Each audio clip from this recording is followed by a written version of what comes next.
you know, if you think about the digital world within which we live, we read books on our iPads, we pay for goods without cash, we check our bank statements online, but still, you know, even our wallet's going to go digital, but still at the end of all these transactions, we're still handed that piece of paper. And as you found, it's a nightmare to actually keep them, the ink wears off them, and when you want to take that item back to that store, it disappears. Yeah, it'd be quite amusing, isn't it, if I pay for something on my phone and I still get given a piece of paper at the end of the transaction. Yeah, absolutely. It seems madness, right? Madness. So what would your system do? Well, what we were trying to get to is a point where you as a customer can log into one central repository and view all your receipts across all your different retailers. For us to do that, we require the retailers to adopt our system. And in the interim, as a business user, we have an app which allows you to photograph your receipts.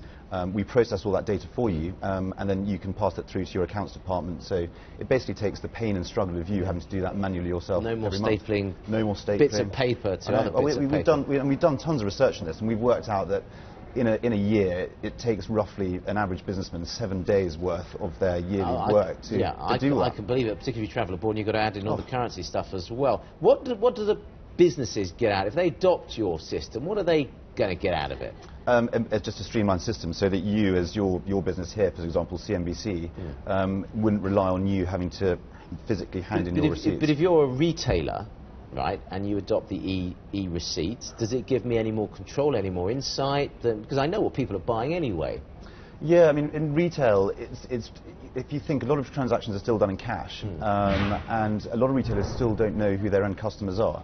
So some retailers link their customers through things like credit cards and debit cards, but actually they still have no way really with conversing with the end customer. So using this system, you have that sort of personal touch with your customer to allow you to engage with them in a more personal and better manner. So could you use it to, I don't know, discount how do you use it to make people aware of other products or price points, or can you do that? I'll give you an example of one of our kind of retailers whereby this is a grocery store. Yeah. We can see when someone buys something, we can see what's in their basket, and actually based on those line items within that basket, we can then recommend, you know, recipes or whatever it might be, something that you as a customer might not have thought of, but actually for a Saturday night might be quite fun to have, you know, a different kind of roast, whatever it might be. Yeah, or different sauce. A different sauce, or yeah, exactly. Yeah. Okay, so in that way, it becomes. Does this replace the club card? Is it an add-on to what would be a loyalty card? Yeah, I mean, to a retailer that already has a loyalty card, it's an add-on. So you as a customer of Club Card, for example, would be able to have a history of where you spend your money within that environment.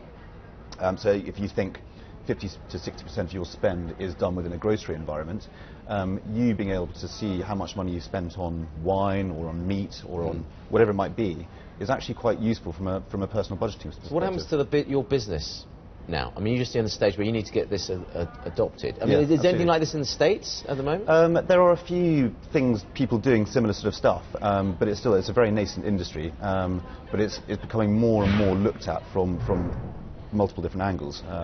I think in the retail world, everyone's still very much focused on the payment space around digital wallets and all that sort of stuff.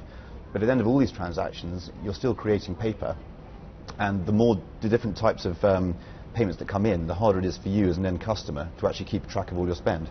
If you have a Google Wallet account, your PayPal account, your bank account, your cash account, actually it's very hard to keep track of where all your spend's going.